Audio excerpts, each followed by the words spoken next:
Hola, mi nombre es Luis Alejandro Telles, estudiante de Medicina Veterinaria y Zootecnia de la Universidad de la Amazonia.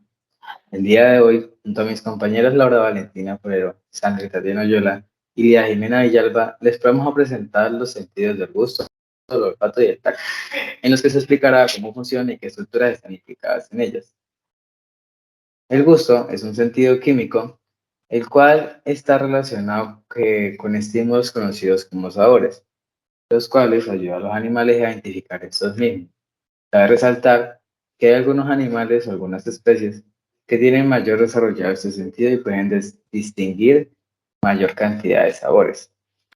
Bueno, los sabores básicos encontramos el dulce, el salado, el agrio, el amargo y el umami. La estructura principal del sentido del gusto es la lengua, la cual es un órgano muscular que está ubicado en la cavidad oral. La superficie dorsal de la lengua está compuesta por diversas estructuras conocidas como papilas linguales, las cuales se dividen en dos grandes grupos, las mecánicas y las gustativas. Dentro del grupo de las mecánicas, están especializadas en agarrar el bolo alimenticio y su nombre lo indica, tiene una acción mecánica sobre el alimento. Dentro de este grupo encontramos las papilas filiformes, que son las que ocupan la mayor superficie de la lengua, y las papilas cónicas, que son muy similares, sin embargo son de un tamaño mayor. Eh, Dato interesante es que algunas especies, como los bovinos y los felinos, tienen las papilas filiformes queratinizadas, lo que les da una textura áspera. Y por eso es que en algunas ocasiones, al tocar la lengua de nuestros felinos o de nuestros bovinos, podemos sentir la carraspera y lo áspera que es la lengua. Las papilas marginales también están en el grupo de las mecánicas y estas son, bueno, aparecen en los neonatos de las diferentes especies y en los carnívoros. Son temporales y estas ayudan o facilitan el amamantamiento de las crías o, o sea, generan mayor estímulo sobre el pezón de la madre y pues o sea, al haber mayor estímulo se produce una mayor liberación de oxitocina, lo que genera mayor secreción de leche. El otro grupo de papilas linguales son las papilas gustativas, que estas están desarrolladas para detectar los distintos sabores de los alimentos, en los que encontramos las siguientes. Las papilas fungiformes, que su nombre lo indica, son fungi de hongos, tienen forma de hongo, y estas son capaces de identificar los sabores salado y dulce. Las papilas circunvaladas tienen forma redonda y son capaces de identificar el amargo y el agrio, al igual que las papilas foliadas que tienen forma de hoja y son capaces de eh, identificar los sabores de agrio y amargo también.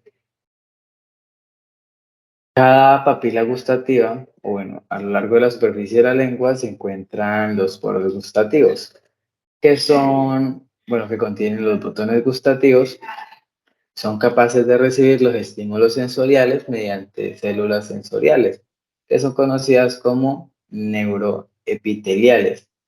Como podemos ver en el gráfico de la izquierda, nos muestra el polo gustativo. Aparte se registra la sustancia alimenticia o el estímulo sensorial y es traspasado por la célula receptora a través del tejido conectivo y es llevado al sistema nervioso para la identificación del sabor. Como ya lo había nombrado, cada tipo de papila identifica diferentes tipos de sabores. Aquí podemos ver el botón gustativo en una fotografía de histología en el que podemos ver las diferentes estructuras. Aquí podemos ver el botón gustativo, el conducto glandular y las glándulas cerosas de lavado son muy importantes ya que estas facilitan el lavado del poro gustativo, eliminando esas sustancias que fueron diluidas por el líquido salival para poder así registrar un nuevo estímulo sensorial que va a llegar de otro alimento. En los músculos de la lengua encontramos dos tipos, los intrínsecos y los extrínsecos. Dentro de los extrínsecos encontramos el músculo propio de la lengua, que este músculo no tiene origen a nivel de estructura ósea y es el músculo más grande de la lengua. Este músculo tiene la función de retraer la lengua y hacer que se vuelva rígida. Otros músculos, bueno, los músculos extrínsecos de la lengua está el estilogloso, el hiogloso, el geniogloso y el miloideo. En esta gráfica podemos ver la fotografía de la disección profunda de la cabeza de un canino y podemos identificar los diferentes músculos. El número 1, señalado en esta parte, el número 1 es el estilogloso. Su función es retraer la lengua caudalmente. El número 2, más abajito, es el músculo hiogloso. Su función es similar al número 1, también retrae la lengua caudalmente. El músculo geniogloso número 3, su función es mover la lengua cranealmente. El siguiente músculo es el músculo genioideo, que según muchos autores, este músculo pertenece a la musculatura de la lengua y mueve el hueso hioideo, lo que por consecuencia mueve la lengua rostralmente, en dirección rostral. El siguiente músculo también hace parte de la musculatura de la lengua y es el miloideo, que también produce un movimiento hacia dirección rostral. Cabe destacar que los músculos anteriormente nombrados están inervados por el nervio hipogloso. Y hablando de la inervación de la lengua, encontramos cinco nervios de pares craneales, los cuales son el nervio trigogémino, el nervio facial, los cuales son el nervio trigogémino número 5, par craneal número 5, el nervio facial, par craneal número 7, el nervio glosofaringeo, par craneal número 9, el nervio vago, par craneal número 10, y el nervio hipogloso, que es el par craneal número 12. Aquí podemos ver los principales nervios, las ramificaciones principales del nervio trigogémino, que es el par craneal número 5, en el que encontramos el nervio lingual y el nervio, la rama del nervio bucal dorsal y bucal ventral. También encontramos el ramo bucal dorsal y el ramo bucal ventral en esta imagen. Y bueno, además encontramos el nervio facial, que es el par craneal número 7, el nervio glosofaríngeo, que es el par craneal número 9, el nervio vago, que es el par craneal número 10, y el nervio hipoglósico, que es el par craneal número 11. En la lengua de los bovinos encontramos una curiosidad muy importante, y es que esta cuenta con rodete de la lengua y fosa de la lengua, las cuales son dos accidentes que su función principal es la retención de granos para una mayor desintegración de estos. Aquí podemos ver en la fotografía que cuenta con papilas fungiformes, que es la fosa de la lengua, que sería esta misma de acá, el rodete de la lengua, que sería este bulto de acá, y papilas circunvaladas más la raíz de la lengua. Cabe destacar que esta parte se denomina cuerpo de la lengua. La lengua de los equinos es una lengua pues, muy normal, no tiene algo muy característico. Lo único que los diferencia es que aquí pues, tiende a ser más ovalada, más en forma de paleta, y en la que podemos identificar el vértice de la lengua, el surco mediano de la lengua, las papilas fungiformes, el dorso de la lengua, que son con cartílagos del dorso de la lengua, que podemos verlo en una mayor definición, el cuerpo de la lengua, que ya lo había definido, las papilas circunvaladas, las papilas foliadas. En la lengua de los porcinos es una lengua más que normal también, en la que también podemos identificar el vértice de la lengua, las papilas fungiformes, el cuerpo de la lengua, las papilas circunvaladas, las papilas foliadas, entre otras partes.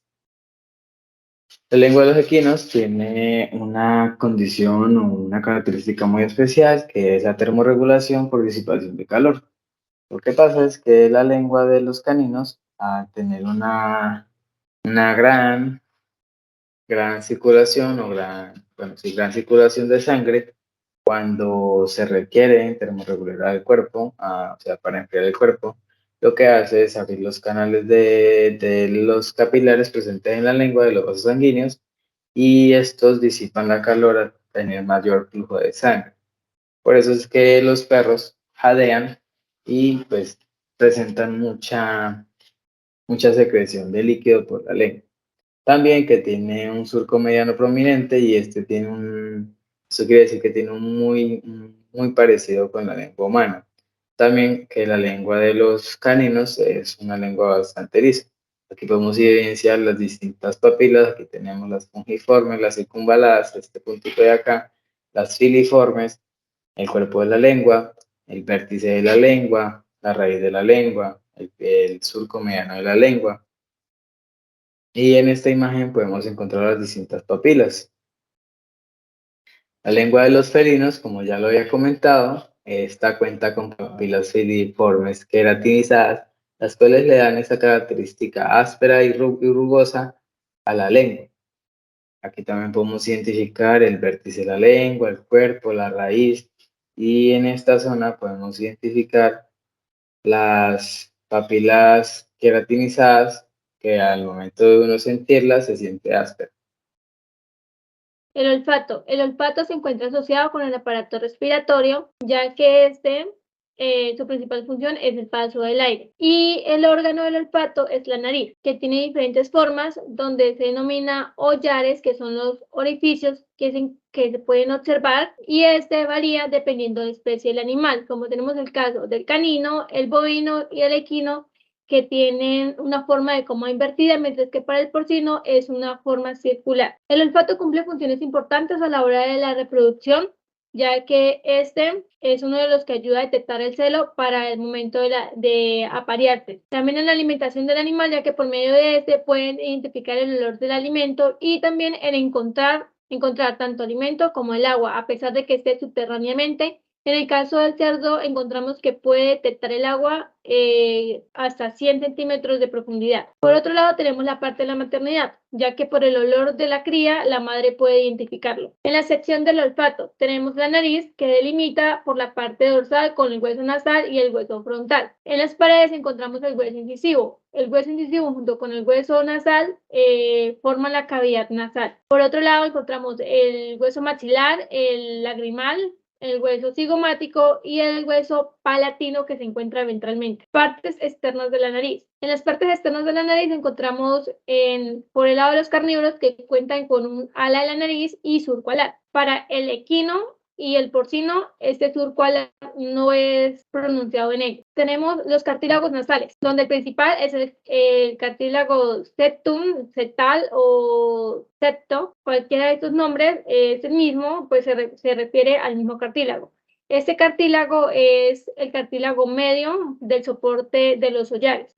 Aclaramos que los cartílagos son los que definen la forma de la nariz, o pues la forma de los hollares, anteriormente denominados fosas nasales. El cartílago septum se extiende por la parte del borde dorsal, y para la parte rostral por su borde ventral. Este da origen a dos cartílagos más que están ubicados lateralmente, que es el cartílago nasal dorsal lateral y el cartílago nasal ventral lateral. También se encuentra el cartílago accesorio, que va, en el caso de los carnívoros, va hacia el cartílago nasal ventral lateral, ya que es una continuación de este. Podemos ver otra característica, que en este caso es que el cartílago dorsal y el cartílago ventral se encuentran unidos, mientras que para el bovino es diferente. Como había dicho anteriormente, en el bovino es diferente, ya que estos tienen un espacio, no están totalmente unidos, y pues se mantiene ese espacio libre en la pared lateral. También encontramos el ala de la nariz, el surco alar y los cartílagos accesorios. Este es más largo que el anterior y se extiende hacia la parte del cartílago nasal lateral dorsal, dándonos dos porciones. Una porción que va dirigida hacia adentro, que se denomina cartílago accesorio medianasal, y una que va hacia afuera, que es el cartílago accesorio nasal lateral. En el caso del equino es algo más diferente, ya su cartílago son diferentes, ya que en la parte del cartílago nasal lateral dorsal es rudimentario. También se cuenta con el septum de la nariz, pero en este caso ya no se ve presencia del cartílago nasal lateral ventral. A diferencia de los anteriores, se suma un cartílago, que es el cartílago alar, nasal alar, que tiene el forma de una coma, donde su parte más ancha es denominada lámina del cartílago nasal alar y su parte más angosta o pues de la cola se denomina cuerno del cartílago nasal alar. Cavidad nasal. La cavidad nasal es dividida por el septum y en su parte caudal encontramos las coanas. Las coanas cumplen la función de separar la cavidad caudoventral de la cavidad nasal, de separarla de la cavidad de la faringe. Las coanas están divididas por el pómer. En el caso de los bovinos, equinos y demás animales, a excepción de los carnívoros, ya que el pómer no articula con el suelo de la cavidad nasal, dándonos que estas no están divididas. Entonces, en algunas ocasiones se puede escuchar que el canino tiene una sola coana. Conchas nasales. Las conchas nasales son proyecciones que se encuentran dentro de la cavidad nasal. Estas cumplen la función de aumentar la mucosa en el caso de los animales que tienen su olfato más desarrollado. Su estructura es lisa para el equino, bovino y porcino, mientras que para el canino es rugosa. Encontramos el cornete nasal ventral, que este es más ancho que largo, a comparación del cornete nasal dorsal, que este delimita con la parte dorsal de la cavidad nasal. También se encuentran con el cornete etmoidal o etmoturbinado, que delimitan que van delimitados dirigidos hacia el hueso etmoide. El hueso etmoideo etmoidal es el que divide la cavidad nasal de la cavidad craneal. A diferencia de los demás animales, el equino, por la parte del cornete nasal ventral, es más largo, ya que este se extiende hacia la cavidad ventral, casi por la parte de las coanas. Habíamos mencionado que los cornetes eran proyecciones. Entonces, estas generan en el medio de ellos unos canales. Esos canales son denominados meatos. Tenemos el meato dorsal, que está entre la parte dorsal de la cavidad nasal y el cornete dorsal. El meato medio, que está entre el cornete dorsal y el cornete ventral. El meato ventral, que está entre la parte ventral de la cavidad nasal o suelo de la cavidad nasal y el cornete ventral. Estos meatos cumplen funciones, como es el caso del meato ventral, ya que este es el que dirige el aire hacia la faringe, el meato medio, que conecta con los senos paranasales, y el meato dorsal, que va dirigido hacia la mucosa olfatoria. Contamos con un cuarto meato, que es el meato común. Este se extiende desde la parte ventral hacia la parte dorsal de la cavidad nasal, y por medio de este es donde se conectan los demás meatos. En la anterior imagen se habían mostrado los cornetes o conchas etmoidales, donde acá también se encuentra el meato de ellos, que es denominado meato etmoidal. Seguimos con los senos paranasales. Bueno, los senos paranasales son cavidades que se encuentran en el interior del hueso, las cuales desde las cavidades nasales se imaginan a través del cráneo, de los huesos del cráneo. Estos senos están muy poco desarrollados en animales jóvenes, es decir, que a medida de que estos animales se vayan desarrollando, igualmente lo irán haciendo los senos de estos animales. Los senos paranasales también son divertículos que contienen aire, están ubicados en la cavidad nasal y también están recubiertos por mucosa. Adicionalmente a esto, los senos paranasales reducen el peso específico del cráneo y contribuyen al aislamiento de las cavidades, como lo son la cavidad del ojo, de la nariz y del cráneo. Algunas funciones de los senos paranasales, aunque aún estas son desconocidas, pero se especula que estas sirve para la secreción del mucus y la neumatización de huesos. Esa es la teoría más acertada que tienen hasta el momento algunos científicos. Aquí en la imagen pues podemos observar que tenemos dos cráneos, están los cráneos de equino. Bueno, acá tenemos lo que es el seno frontal, el maxilar, el palatino, el esfenoidal, el esfenopalatino y el lacrimal. Bueno, para tener en cuenta y para conocer el sitio específico de estos senos, debemos conocer la ubicación pues, de los huesos del cráneo.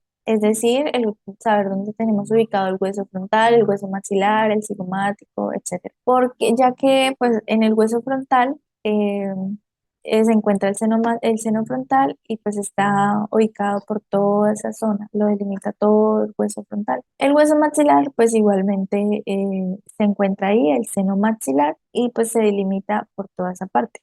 Pues como anteriormente lo dije, tenemos diferentes tipos de senos paranasales y aquí sigue pues el seno frontal. Este seno está presente en todas las especies domésticas, está presente en todas las especies domésticas. Y bueno, como anteriormente lo dije, para identificar el seno frontal, primero se debe identificar dónde está ubicado el hueso frontal, ya que ese pues lo comprende todo. Sí, el seno frontal se divide en dos partes. Está la parte, pues el seno frontal derecho y el seno frontal izquierdo, los cuales, pues estos están separados por un septo tabique óseo medio. eh, y bueno, el seno frontal, pues es el hueso, es el seno más grande que se encuentra en el cráneo, es más grande que el seno maxilar. Bueno, este seno se comunica por la cavidad nasal, por aberturas de meatos etmoidales y pues esto es el septo en equinos. Ya en el cerdo y el perro, los huesos etmoturbinales se proyectan dentro del seno frontal y pues estos están recubiertos de una membrana mucosa de tipo olfatorio. Y en el caballo y el gato, estos huesos etmoturbinales se extienden pues ya en el seno esfenoides. Acá pues podemos encontrar el seno frontal izquierdo y pues igualmente acá estará el seno frontal derecho. Estos senos pues contienen una porción medial y una porción lateral. En la porción medial pues aquí podemos encontrar que tiene un divertículo nucal, y esto de la porción lateral contiene dos partes, que es el divertículo supraorbital y el divertículo cornual. Y pues acá tenemos una imagen un poco más específica del seno. Eh, bueno, seguimos con el seno maxilar. Este seno también está presente en todas las especies domésticas y pues ya en los equinos, este seno se encuentra dividido por un tabique de forma rostral y estos se encuentran conectados con la cavidad nasal mediante una abertura nasomaxilar. Esta abertura pues es muy estrecha y está localizada en la parte caudal del meatus nasal medio, a nivel de la cuarta a quinta muela pues, del animal. Y bueno, esto pues simplemente se presenta en equinos. En los demás animales pues no se encuentra este seno maxilar dividido. Y pues ya en los bovinos, este seno pues se prolonga de la úvula lacrimal, constituyendo pues ya al seno lacrimal, y pues este seno maxilar tiene una amplia comunicación con el seno palatino. Acá en la imagen podemos observar pues unos cráneos, ya acá hay uno de equino, uno de bovino y uno de un caprino. Y pues tenemos la ubicación del seno maxilar, pues, del seno de maxilar de los tres animales. Seguimos con el seno con el seno palatino y el seno esfenoidal. El seno palatino pues está presente en rumiantes y pues equinos y se encuentra ausente pues en los demás animales domésticos, como lo es el porcino y el canino, el gato. Ya el seno esfenoidal está presente en los bovinos en los equinos y en los cerdos, y es relativamente muy pequeño. Ya en los perros y los pequeños rumiantes, pues este seno no se encuentra presente. Y en los equinos se encuentra pues junto al seno palatino, forma el seno esfenopalatino, como aquí lo podemos ver, que está en la parte de acá abajo. Y tenemos también el seno etmoides. Este seno pues simplemente se encuentra en cerdos y rumiantes, y en los rumiantes se comunica por el seno maxilar a través de la abertura maxilopalatina. Seguimos con el seno lagrimal. Este seno lagrimal está presente ya en cerdos y rumiantes y está ausente en equinos, caninos y felinos. Bueno, este seno lagrimal tiene un foramen que se delimita que delimita el seno frontal, delimita también el hueso nasal, el hueso maxilar y el hueso lagrimal. Este foramen tiene una comunicación directa con el seno frontal, ya que pues los divide un tabique intermedio, pero este está incompleto en la zona central. Y pues este foramen está recubierto por una membrana. Seguimos con el órgano húmero-nasal o también conocido como el órgano de Jacobson. Este órgano es un divertículo mucoso membranoso tubular y ciego que se asienta en el suelo de la cavidad nasal al lado del septum nasal y pues este está relacionado con el proceso palatino del hueso incisivo y el hueso y el vómito. Cada tubo de estos pues se abre dentro de un conducto incisivo en el lado ipsilateral. Esto se hace por medio de un pequeño poro y pues el conducto nasal está conectado con el cuerpo de este tubo por un canal muy pequeño. El cuerpo de este tubo pues se extiende caudalmente y pues este va al nivel de la segunda o cuarta muela del animal. La mucosa del tubo pues tiene un epitelio ciliado columnar en la pared lateral, también tiene un epitelio de tipo olfatorio más grueso en la pared media. Esta es la lámina propiaria, contiene también unas glándulas serosas que se abren en la luz del tubo. Y en los animales ya más grandes, los divertículos están rodeados por un tubo cartilaginoso o por una cápsula, y también puede ser por una cápsula ósea, que estas son derivadas del vómero. En el perro, los divertículos, pues estos están relacionados, los divertículos están recubiertos por una placa cartilaginosa que se localiza sobre las caras ventral y medial, y las caras dorsolaterales están abiertas y relacionadas con los espacios vasculares. También tenemos que pues en el gato los divertículos están relacionados con el cartílago, excepto en sus extremos caudales, donde pues la disposición de estos cartílagos y los espacios vasculares son muy similares, casi idénticos a los del perro. Aquí podemos observar en la imagen el órgano nasal o órgano de Jacobson de forma ventral del animal, de un canino, y podemos ver la figura de un felino de forma lateral, y aquí se encuentra el órgano nasal. Tenemos acá la boca, sigue el órgano nasal, sigue el conducto nasal, la mucosa olfativa, el hipotálamo, la mucosa olfativa, el hipotálamo y el lóbulo olfatorio. Seguimos, acá también tenemos las partes del órgano nasal, como el cartílago de septum nasal. Tenemos el órgano de Jacobson, es esta parte. Tenemos el meatus inferior, tenemos la cavidad de la boca, el proceso palatino. También tenemos el cartílago nasal, son dos que se encuentran a cada lado. Tenemos el meatus inferior. Pues igual hasta acá y acá tenemos la concha inferior y la parte lateral de la cápsula nasal. Y esto también, este órgano nasal nos puede servir para determinar los olores de los alimentos. Pues esto se hace mediante la olfacción bucal, y esto pues está relacionado con los órganos gustativos de la lengua. Esta suposición se hace pues probablemente en animales ya sean carnívoros, que pues estos normalmente pueden alimentarse con una rapidez, pero estos pueden desviar su propio alimento.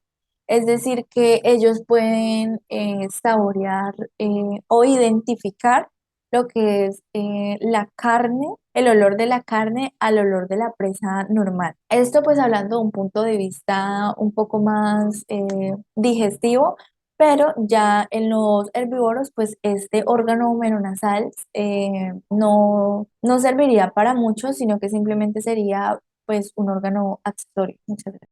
En la parte caudal de la cavidad nasal encontramos el epitelio olfatorio o la mucosa olfatoria. Esta, por medio de quimiorreceptores que detecta el olor. Empezamos por la parte de las neuronas receptoras olfativas que tienen los cilios, los cuales son los que se estimulan y por medio de señales químicas del olor las convierte en señales eléctricas de olor, en donde las ramificaciones centrales profundas atraviesan la membrana basal recubiertas por un tejido conectivo que las ayuda a formar, que las une y ayuda a formar las haces fibrosas de los nervios, los cuales son las vías de información, donde después de estos haces se unen y forman plexos en la submucosa que por último se adhieren al nervio olfatorio. Este nervio olfatorio también tiene además la célula glía, que es una célula de soporte estructural y que por medio de canales que se encuentran en la placa rugosa, ese nervio también atraviesa el hueso etmoidal y la piel madre, que es una de las membranas que recubre el cerebro, hasta llegar al bulbo olfatorio. En el bulbo olfatorio, este se encarga de enviar esas señales nerviosas a la célula nerviosa olfatoria, donde es la identificación del olor. También se encuentran con muchas glándulas tubulares que se encargan de secretar y mantener y protegida la membrana, las cuales son llamadas Bowman. El efecto, pues el desarrollo del olfato depende mucho de el amplior o el sitio en el cual han recibido las señales, la efectividad con la que se transporta y se almacena el olor y también que el olor llegue de una forma adecuada para que pueda ser identificado. Uno de los animales con el olfato más desarrollado es el canino, ya que este cuenta con un porcentaje de 200 a 300 millones de neuronas receptoras, las cuales ayudan a ampliar mucho más esta capacidad. A estos animales se le denomina macrosmáticos. Por último tenemos el tacto. Este es el que permite percibir todo aquello que entra en contacto con la piel frente pues, a unos estímulos que puede ser como la presión, el dolor, el ardor, la temperatura como el frío y el calor, y también pues puede ser la textura. El sentido del tacto está controlado por una enorme red de terminaciones nerviosas y receptores táctiles estos son conocidos como el sistema sematosensorial y se encuentra en la dermis, que es la parte más importante de la piel. ¿Por qué? Porque pues están las terminaciones nerviosas, se encuentran los músculos, las glándulas sebáceas y también se encuentran los folículos pilosos o la raíz de los pelos, que también es muy importante en los animales.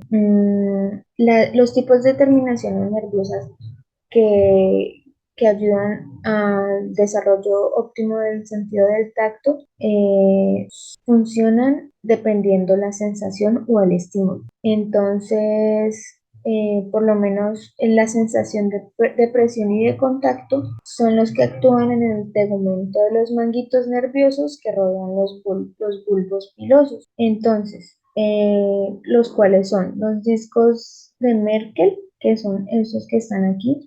Estos se encuentran en la dermis. Están también los corpúsculos de Meissner, que estos ya se encuentran en la capa capilar y en el tejido y en la capa capilar. Y los corpúsculos de Pacini, que son los que están ubicados ya en el tejido subcutáneo, más adentro de la piel, se podría decir. Para la sensación de frío para la sensación de temperatura, ya sea frío o calor, tenemos para el frío son los corpúsculos de Krauss, que son estos de acá y están ubicados en la capa papilar, y los receptores de calor, que son los corpúsculos de Ruffini, que son estos de acá, también se encuentran en la capa reticular y en el tejido subcutáneo. La sensación de dolor ya son las terminaciones nerviosas libres que están ubicados en la dermis. La médula espinal es responsable tanto de la inervación de determinados órganos internos como de un área cutánea específica. pues para que pueda llegar toda esta información y todos estos estímulos al cerebelo para que se pueda completar como el arco del reflejo o de la sensación. Esto ya es como un resumen para tener en cuenta o tener claro cuáles son las terminaciones nerviosas que responden a diferentes estímulos. Entonces, las terminaciones nerviosas libres son las que responden al dolor, el tacto son los que responden a los corpúsculos de Meissner, para la presión responden los corpúsculos de Pacini y los discos de Merkel. Para la sensación de temperatura como el calor es el corpúsculo de Ruffini y para la sensación de frío el corpúsculo de Krauss. Como sabemos bien, los animales, la piel de ellos mayormente no está completamente desnuda, incluso las partes que creemos que están desnudas no están totalmente desnudas, siempre están presentes de pelos.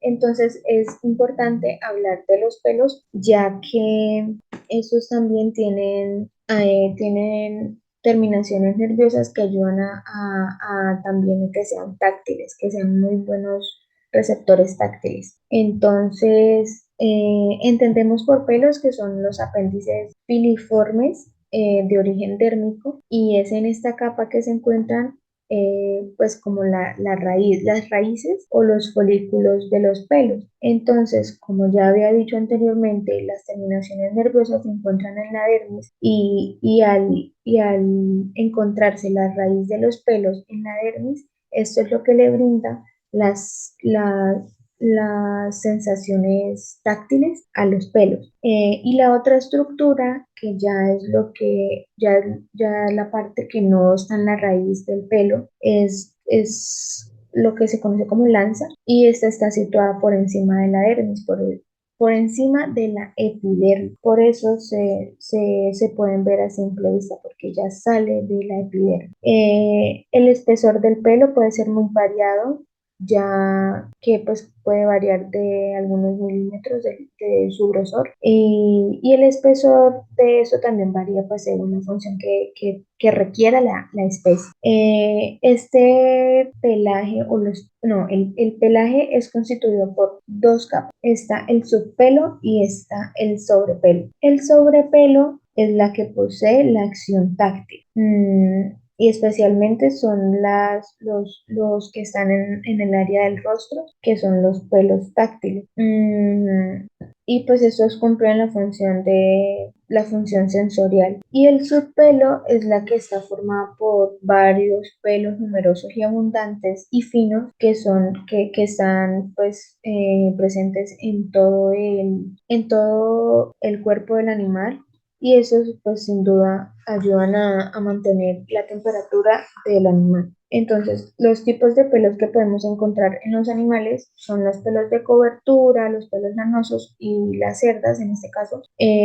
Vamos a hablar un poquito de los pelos de cobertura, pues son los pelos que se encuentran en mayor longitud que el resto de los pelos y están pigmentados. Estos son los responsables de darle pues el color del pelaje al animal. Y pues también cumple la función protectora de la piel para que no se lastime fácilmente. Está también los pelos lanosos, que son propios de los ovinos, de la oveja, ya que pues al ser un animal que siempre está expuesto a altas temperaturas, requiere que su capa de pelaje sea más abundante y más espesa. Por eso esta razón son rizaditos y son más como espesos para ayudarle a mantener la temperatura del animal. Y están las cerdas, que son propios de los cerdos y los jabalíes, que son pelos que son muy tiesos y son muy duros. Y estos no están cubiertos como de vellos alrededor de su raíz, simplemente son así duros y tiesos.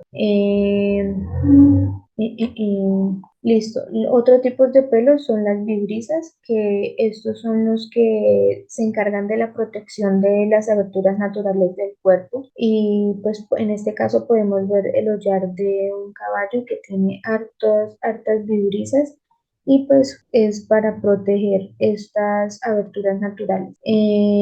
Están también los tragos, que son los que protegen, por decirlo así, las orejas o el oído interno. Esto se llama la entrada del meato acústico externo, que pues también son los que protegen las aberturas naturales del cuerpo. Y pues están las pestañas también para proteger el ojo, para evitar que entren partículas externas que puedan lastimar o infectar el ojo. Para eso sirven las pestañas.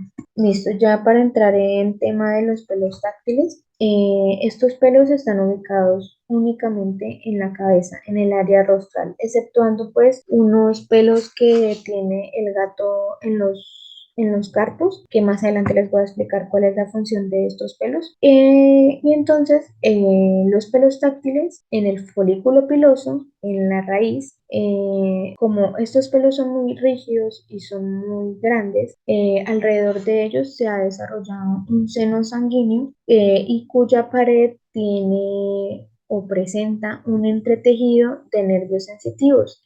Y esto es lo que, y gracias a estos nervios sensitivos, convierten a estos pelos en un receptor táctil muy sensible. Entre los pelos táctiles que podemos encontrar son los pelos táctiles bucales, los mentonianos y los labiales tanto superiores como inferiores.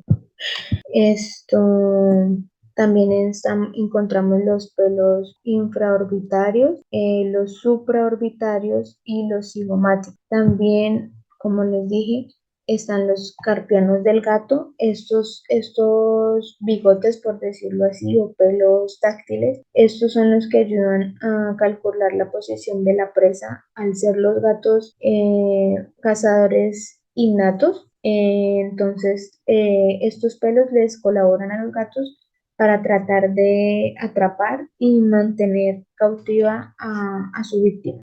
Quería hablar un poquito sobre el sentido del tacto según algunas especies, como porque no todas las especies desarrollan o sienten igual los estímulos y tienen terminaciones nerviosas distintas y no solo en las mismas áreas que les acabo de mencionar. Por lo menos en el conejo sí es muy parecido a lo que les estaba explicando hace un momento, que esos están ubicados, los pelos táctiles, o sí, los pelos táctiles, que pues están en el área del mentón, los labios, las mejillas. Y estos pelos lo que hacen es permitirle al animal, en este caso al conejo, detectar los objetos en la oscuridad. O detectar los objetos que los rodean y para guiarse en la oscuridad. También el movimiento continuo de los conejos, de los labios superiores, son para saber, es que ellos tienen un ángulo ciego, entonces es para saber qué es lo que hay, qué objetos existentes hay en el punto ciego de ellos ahí adelante. En el caso de las aves, ellos poseen varios tipos de corpúsculos táctiles localizados pues en los bordes en los bordes y la punta del pico. También en la cavidad oral y el paladar y la lengua. Esto, pues gracias a estos corpúsculos, ellos perciben el tamaño y la forma y la dureza de las características especiales de los alimentos de ellos.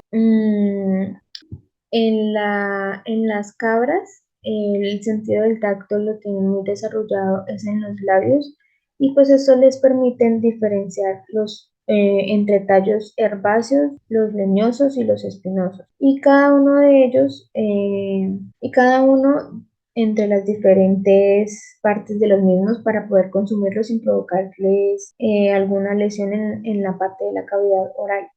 Ya habíamos hablado de los perros pues tienen los pelos táctiles en la parte rostral, los supraorbitarios, los infraorbitarios, los pelos del área bucal, los pelos de los labios, y pues ellos no tienen los pelos en los carpos como si lo tienen los gatos. Y por último, el sentido del tacto del caballo o los equinos está extraordinariamente desarrollado, aunque su sensibilidad es diferente según la zona del cuerpo. Por lo menos la cruz y el flanco y el codo son las regiones más sensibles de esos animales.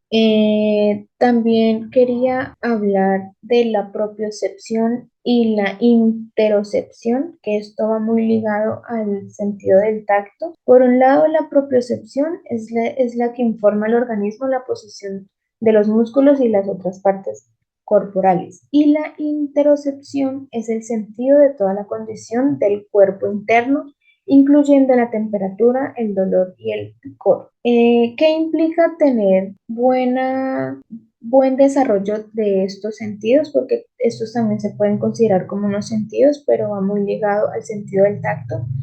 Es para sentir claramente las señales que provienen de los órganos internos y la piel mediante los receptores. Entonces, esto lo que hace es sentir las señales desde el inicio, que son disparadas, permitiendo por consiguiente tener una respuesta más rápida y una respuesta rápida a una menor intensidad de la señal. También es para poder tener un buen significado de las señales, que la información viaje mediante las vías ascendentes de la médula espinal hasta llegar al cerebelo para que pues se